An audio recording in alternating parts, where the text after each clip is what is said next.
marching on together. We're gonna see you break. Hello guys, David here and welcome back to episode number 12 of Whites on the Rise. As you will see, you're probably thinking, oh bloody hell, is he playing that team again? Third time in the series? We are up in the Carabao Cup, third round in today's episode, and we're playing against Chelsea. Before we go into that game, I'm going to give you guys a bit of an update as from the last time you saw us. Last game we played was against Arsenal. We drew 1-1 in that game. And as you can see, we've done really well since then. I've been really pleased with the way we've been playing. We've been scoring goals. We've been conceding a few, but been scoring more than we've been conceding. And that's the main thing. And that means we are currently unbeaten in the league and currently sitting at third in the Premier League, which is amazing. Since you last saw us, we've beaten Leicester City. Patrick Roberts getting a goal there. We then put 5 past Everton, courtesy of Joe Gelhardt getting a hat-trick again. Man just cannot stop scoring. We then beat Sheffield Wednesday 5-2. That one was a bit worrying because we went 1-0 down, and then it just kind of we went 1-2, 2-1, and then we just kind of pasted them from there. To be honest, so it was worrying to begin with, but then we kind of turned it on in the second half. Reina getting on the score sheet as well, which is good to see. Burnley, we put aside 2-0 with goals from Idrissi and Gravenberch, his first goal for the club as well. Pasted Aston Villa 5-1, held Acosta getting 2, Shackleton, Koch and Rodrigo all on the score sheet. And in the last game, we had a 1-1 draw against Wolves. A little bit disappointing, to be honest. This was the game I was going to show you, but I thought, do you know what? I'd rather play a cup game against Chelsea than play a league game against Wolves, of which I put out a massively second string side, as you can probably tell by the names on the sheet on the right hand side, and I'll come on to the transfer business in just a second. In that one, Patrick Roberts scored early. Reina got injured after 25 minutes. He had a bruised Achilles, which is pathetic. He's already back and playing if he needs to be. And then Jota got the goal back, and then Gotts got sent off in the last few minutes, and then it just kind of petered out from there. Does mean that Gotts cannot play against Chelsea, which is a bit of a shame, so I've had to compromise from there. But anyway, yeah, today's game will be against Chelsea. But before we get into that, I just want to bring you guys to the attention of some of the transfer business that has happened. Obviously, since you were last with us, we've had changes in the.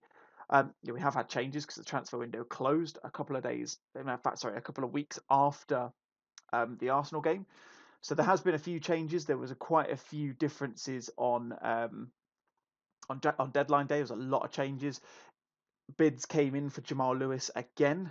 And as you may have already realised, he has actually left the club.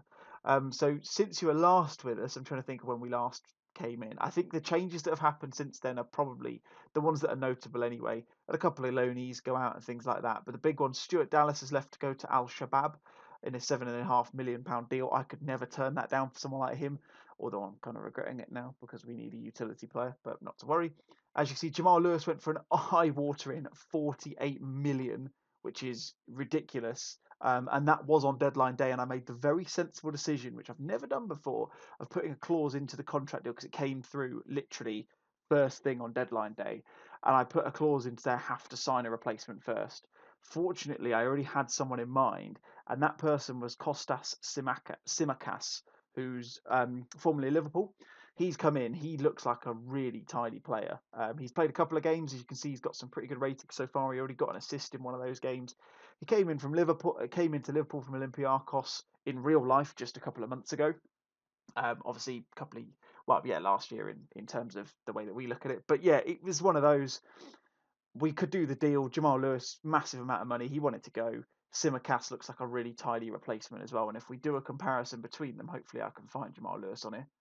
Can I do that? No, let's go the other way around it. Let's go to his stats. So he's still, he's 80% scouted. That'll do. As you can see, they're quite similar players. You'd argue physically, Lewis is probably the better player and aerially as well. But I think as a roundabout player, they're very familiar in terms of the way they play. And plus, obviously, like I say, 48 million, you can't turn that down. We also brought in Khan Ahan in on transfer deadline day as well. Just as another backup in the centre half position. As you see, we've got 4 options now, really. In fact, 5 if you include Per Schurz, who can play a job, who can do a job there as well. And again, it just gives us a bit more of a chance to strengthen in depth and things like that as well. So all in all, been a pretty good window. I'm pretty pleased with how that's gone. Now, I need to just nip away quickly. So I'll be back in a second. I'll run you through the team for the game. Apologies, you guys. Doorbell rang. Had to go and sort it out, as you can imagine. Don't want to leave that ringing. Anyway, so the team we're going to play against Chelsea in the Cup today is, as you can see on the screens, we've got Musso in goal, Simicas, Ahan, Koch, and Schürz are the back four. Schürz obviously in because Gotts has been suspended. Ayling I looked at, but he's just so tired. I don't want to risk it. I'd rather play someone ever so slightly out of position. And at the end of the day, Schürz could still play left back anyway, right back anyway, to an extent. It's not the end of the world. Phillips at the base of midfield, Shackleton and Gravenberch in the centre. We've then got a front three of Pozzo, Rodrigo, and Patrick Roberts. So let's get into the game. I was going to try and play the 4-2-3-1 and have Reina in the middle, but like I say, although he's technically fit again, he's still a little bit tired from the game, so I don't really want to try and risk that. Plus, it requires playing a centre forward outside of position. I'm sure I've mentioned this at least once, maybe even countless times. I don't honestly know, but the annoying thing I did with Reina, although he's a fantastic player, I foolishly agreed in contract negotiations that I'd play him as a shadow striker in the promises that you have to do. So I have to do that for him at the moment, which means I'm playing someone as either a false nine or a deep lying forward in front of him. Gelhardt seems to be the best, and Bamford can do a job there as well. As Chance Ahan, I think that was who took the chance there just over the bar. It basically means I'm having to play the centre forward out of position more often than not, as Tamori knocks over the bar now as well. So just trying to figure out a way around that. Once I get to the point where he's happy that promise has been met, he will go straight back to an advanced playmaker and will probably play a bit more of that sort of role. We may even revert to a diamond as an option as well, so we can have two players up front and maybe have, I don't know, Rodrigo and Gelhardt or Patrick Bamford and Gelhardt alongside each other, those sorts of things, and just kind of figure it out as we go along, and then have Reina in as the advanced playmaker. But until then, we have to stick with him as a shadow striker, which is it will be what it will be. I don't really play them very often, but I don't want him to be pissy and moany so shortly after joining the club, so probably best to play him where he wants to for now. That was a fairly drab half, which is a bit of a shame. If we can get a goal, I make us favourites to win. I would do that. We're at home. We have arguably had the share of the play so far. We've both had a very similar chance. Tamori putting theirs over, and I think it was Ahan putting ours over. But it's a highlight now. Chelsea got the ball. Christensen's on it. Plays it over to them. Aforementioned Tamori. To Pulisic, who's got James on the overlap. That seemed like a worryingly easy position to get into. But Phillips intercepts beautifully. Simicas caught on the ball. Abraham, what a block that is by Robin Koch. That was sensational. I don't know how he managed to get to that. That was ridiculous. Pulisic with the corner then. Puts the ball in. Tries to get to Christensen, but Koch's there again. Commanding sense of the midfield in the defensive position there. Tried to get it off him. Gravenberch made a go of it, but didn't quite manage to get onto it. Unsurprisingly, that has boosted Robin Koch's rating up a little bit. I'm going to suggest that we offer a bit of creativity now. I don't know whether that's going to make any difference. Hopefully, we can get someone onto that. We don't. Ahan doesn't quite manage to get to it. And Reece James is a similar sort of position again. Hopefully we can get someone to go into it. And that does mean Shackleton's slightly out of position. Now, as Loftus-Cheek was that. Jesus Christ, that was a good effort. It was curling wide, but tickled the post on the way through. That was very close. Any giant killings at the moment? No. Nothing right now. Doesn't look like there's any possibility of that. The only one that could potentially be is, well, I suppose Forest Green and Doncaster Rovers both beating their teams, but that doesn't look like that's going to be happening today.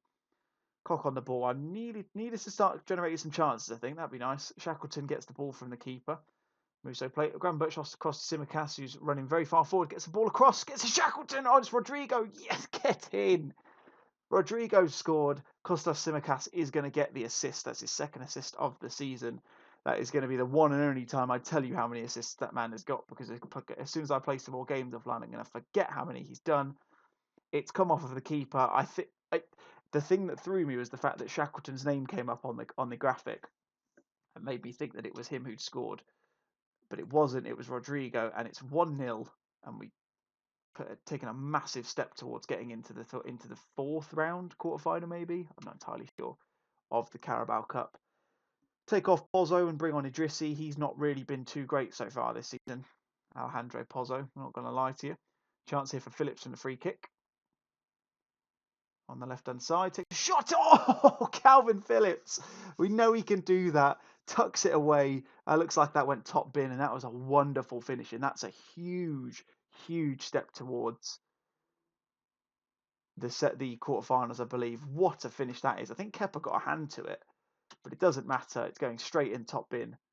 And that is exactly what you want. I'm going to make a couple of quick substitutions now. I think we'll bring off Patrick Roberts. He's looking a little bit tired. And I think I'll bring off Ahan as well and bring on Cooper just to give the guys a chance to gather a bit of match sharpness back again. I've been trying to do that whole thing where you get into playing reserve games. It's not always the easiest thing to remember, especially when you hammer through a load of games offline, but done our best so far. Brentford going through against Fulham as it stands, it looks like. Like I say, no giant killings. I suppose perhaps you could class this as a giant killing if we win, just based on current reputation. Rodrigo, a wonderful bit of play there. Costa with an effort, and it probably should have gone in, to be fair.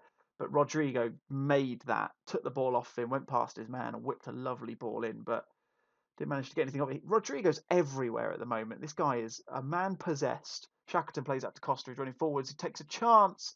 Kepa tips it wide. Costa now at the corner then. Costa within the game. Tries to get it to Rodrigo, goes straight through though, but he does manage to pounce on that loose ball. Plays it to Calvin Phillips, who is still on it. Plays it to Simicast now, who's running forwards, but doesn't go any further than that. And it looks like we're going to be through to the next round of the Carabao Cup. I'm glad I showed you this game and not the Wolves game, because that was dull as dishwater. Simicast now. Jorginho tries to get the ball in to make it a bit more interesting, but doesn't manage it. Rodrigo on it now, as he can try and whip the ball forwards, get to Shackleton. We know he's quick. We know he can run. Oh, just wide of the post. I think Tomori put him under pressure. In fact, it looks like a deflection because it's a corner. Costa on this one again. Ball in, straight through. Not the best. I mean, I thought I'd switched on my set pieces there, but it doesn't look like we have. And we are through, boys and girls. We've made it through to the. I'm going to say the next round because I can't remember who it is, which one it is. I don't even know if we'll see it tonight. I don't think we'll see it for this episode. It doesn't look like it. We're through to the fourth round, fine. So, fourth round tie. Sensibly, that may well be the next game we play. It depends on who we play against. So that'll be it for this one, guys. What a win that is. I'm well chuffed with that. Hopefully, we can continue our unbeaten start to the season, especially after what a wonderful start we've had. And that's our first, I would say, big win. I would class Leicester in that potentially, but Chelsea's the first big win, even if it is a cup game. And yeah, we're through to the fourth round of the cup. Amazing. Happy days. If you have enjoyed that one, guys, please make sure to hit that thumbs up button on the video for me. That would be very much appreciated, as always. If this is the first time you see the video on the channel, make sure you go and have a look at the other ones. And of course, subscribe and hit that bell notification so you know when all the new videos are going out as well. And as always, let me know your thoughts in the comments as to how you think we're going to get on this season. That's it from me, though, guys. Mine has been David. I'll catch you guys next time. Cheers. Marching on together.